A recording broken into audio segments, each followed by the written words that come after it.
Hello purse எல்லாருக்கும் வணக்கம். இன்னைக்கு நம்ம பார்க்க போகிறது என்னன்னா ஜிஎஸ்டி தான். இந்த ஜிஎஸ்டியில் புதிய ஒரு விதிமுறையை கொண்டு வந்திருக்காங்கன்றது எல்லாருக்குமே தெரியும். இதுக்கு முன்னாடி ஜிஎஸ்டி எப்படி இருந்துச்சு, இதுக்கப்புறம் ஜிஎஸ்டி எப்படிலாம் இருக்க போகுது, அதை பற்றி தான் இந்த ஒரு வீடியோ இருக்க போகுது. நம்ம சேனலுக்கு இதுதான் நீங்கள் ஃபஸ்ட் டைம்னா நம்ம சேனலை நீங்கள் சப்ஸ்கிரைப் பண்ணுங்கள். அப்படின்னா தான் நான் போடக்கூடிய வீடியோஸ் உங்களுக்கு உடனுக்குடனே வரும்.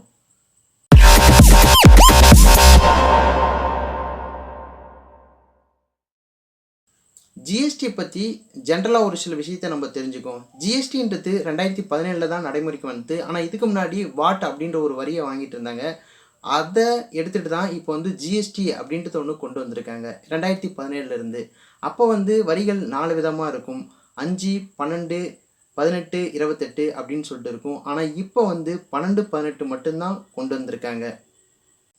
ஒவ்வொரு பொருளுக்கும் ஒவ்வொரு விதமான ஜிஎஸ்டி இருந்துச்சு.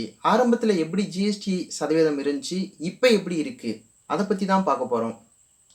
ஃபஸ்ட்டு வந்து அன்றாடம் பயன்படுத்தக்கூடிய பொருட்களை பற்றி பார்க்க போகிறோம்.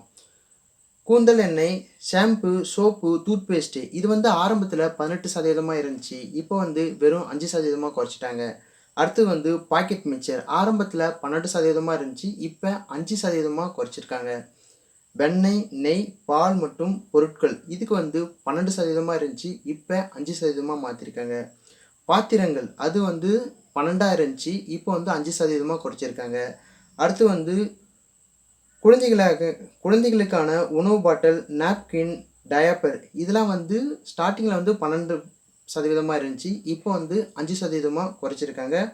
தையல் இயந்திரம் அது மட்டும் இல்லாமல் தையல் இயந்திரத்தோட பாகங்கள் இருக்குல்ல, அதுக்கும் 12%லேருந்து 5% குறைச்சிருக்காங்க. இந்த லிஸ்ட்டில் நம்ம அடுத்தது பார்க்குறது என்னன்னு பார்த்தீங்கன்னா மருந்து பொருட்கள்.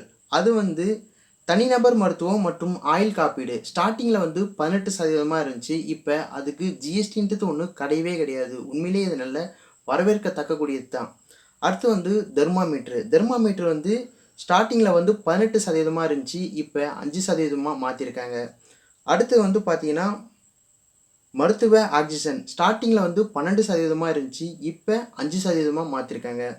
அடுத்து பார்த்தீங்கன்னா மருத்துவ பரிசோதனை கருவிகள் அது வந்து ஸ்டார்டிங்கில் 12% இருந்துச்சு. இப்போ 5% மாற்றிருக்காங்க. அடுத்து வந்து மூக்கு கண்ணாடி உட்பட இது வந்து ஸ்டார்டிங்கில் 12% இருந்துச்சு. இப்போ 5% குறைச்சிருக்காங்க. அடுத்தது நம்ம பார்க்க போகிறது என்னென்னா மின்னணு பொருட்கள்.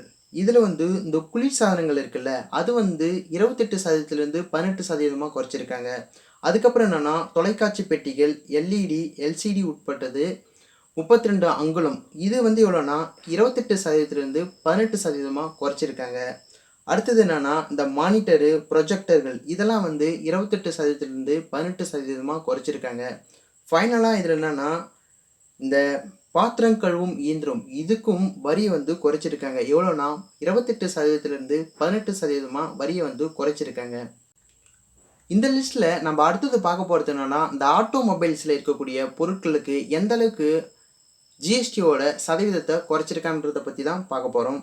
ஃபஸ்ட்டு வந்து என்னென்னா பெட்ரோல் ஹைப்ரிட், எல்பிஜி அடுத்து வந்து இந்த கேஸ் கார்கள் இருக்குல்ல, அது வந்து 1200 சிசிக்கு உட்பட்டதாக இருந்தால் அதோடைய ஜிஎஸ்டியை 28%லேருந்து 18% குறைச்சிருக்காங்க. அடுத்து வந்து பார்த்தீங்கன்னா டீசல் ஹைப்ரிட் கார்கள் இது வந்து 1500 சிசிக்கு உட்பட்ட கார்களாக இருந்துச்சுன்னா 28%லேருந்து 18% குறைச்சிருக்காங்க. அடுத்தது என்னென்னா அந்த 3 சக்கர வாகனங்கள் 28%லேருந்து 18% ஜிஎஸ்டி வந்து குறைச்சிருக்காங்க. மோட்டார் சைக்கிள் இருக்குல்ல, அதுக்கும் வந்து ஜிஎஸ்டி வந்து குறைச்சிருக்காங்க. ஆனால் அதோட சிசிசி எவ்வளோனா 350க்கும் கீழே இருக்கணும்னு சொல்கிறாங்க. அதோட ஜிஎஸ்டி எவ்வளோனா 28%லேருந்து 18% வந்து குறைச்சிருக்காங்க. அடுத்து வந்து இந்த சரக்கு போக்குவரத்து வாகனங்கள் இருக்குல்ல, அதுக்கு வந்து ஜிஎஸ்டி வந்து குறைச்சிருக்காங்க. எவ்வளோனா 28%லேருந்து 18% வரிகளை வந்து குறைச்சிருக்காங்க. இந்த லிஸ்ட்டில் நம்ம அடுத்தது பார்க்க போகிறது என்னென்னா வேளாண்மை சார்ந்த பொருட்கள். அதாவது வந்து டிராக்டரோட டயரு, பாகங்கள் இதுக்கு வந்து 18%லேருந்து 5% குறைச்சிருக்காங்க. அடுத்து வந்து டிராக்டர் இருக்குல்ல, அது வந்து 12%லேருந்து 5% ஜிஎஸ்டி வந்து குறைச்சிருக்காங்க. அடுத்தது வந்து இந்த குறிப்பிட்ட உயிரி பூச்சிக்கொல்லி, அடுத்தது நுண் ஊட்டச்சத்துக்கள் இருக்குல்ல, இதுக்கு வந்து 12%லேருந்து 5% ஜிஎஸ்டி வந்து குறைச்சிருக்காங்க. நடவு அறுவை இயந்திரம் அதாவது வந்து இந்த மிஷின்ஸ் இருக்குல்ல, இந்த டிராக்டர்ஸு அதுக்கு வந்து 12% 5% குறைச்சிருக்காங்க. எதுனா அந்த நடவு நடுறோம்ல அந்த மிஷினு. அடுத்தது நம்ம பார்க்க போகிறது என்னன்னா கல்வி. ரொம்ப முக்கியமான ஒன்று. இதுக்கு தான் எந்த ஒரு ஜிஎஸ்டியுமே போடவே இல்லை. உண்மையிலே இது வந்து ரொம்ப ரொம்ப ரொம்ப வரவேற்கத்தக்கக்கூடிய ஒரு விஷயம். இந்த வரைபடங்கள், சார்ட்டுகள், அடுத்து இந்த உருண்டை வடிவில் இந்த உலகத்தோட மேப் இருக்கும்ல, அதெல்லாம் முன்ன 12% போட்டிருந்தாங்க ஜிஎஸ்டி. இப்போ வந்து 0 தான். அடுத்து வந்து பார்த்தீங்கன்னா இந்த பென்சிலு, ஷார்ப்னரு, கிரையோன், மெழுகு கிரையோன் இதுக்கு வந்து ஸ்டார்டிங்கில் வந்து 12% இருந்து இப்போ 0வா மாற்றிட்டாங்க. பயிற்சி புத்தகங்கள், நோட்டுக்கு வந்து ஸ்டார்டிங்கில் 12% இருந்து இப்போ வந்து 0வா மாற்றிட்டாங்க. அடுத்து இந்த எரேசர் இருக்குல்ல, அதுக்கு வந்து ஸ்டார்டிங்கில் 5% இருந்து இப்போ வந்து 0வா மாற்றிட்டாங்க. கல்வியை பொறுத்த வரைக்கும் 0வா மாற்றிருக்காங்க. இந்த புதிய ஜிஎஸ்டி அறிவிப்பை பற்றி நீங்கள் என்ன நினைக்கிறீங்க அப்படின்றத மறக்காமல் கமெண்ட் பண்ணுங்கள். அது மட்டும் கிடையாது, உங்களுக்கு ஏதாவது ஜென்ரலாக ஒரு டாப்பிக்கில் இருந்து வீடியோ வேணும் அப்படின்னு நீங்கள் கமெண்ட் பண்ணிங்கன்னா நான் அந்த டாபிக் எடுத்து கண்டிப்பாக ரெஃபர் பண்ணி வீடியோ போடுறேன். அதுக்கப்புறம் அடுத்த வீடியோவில் பார்க்கலாம்.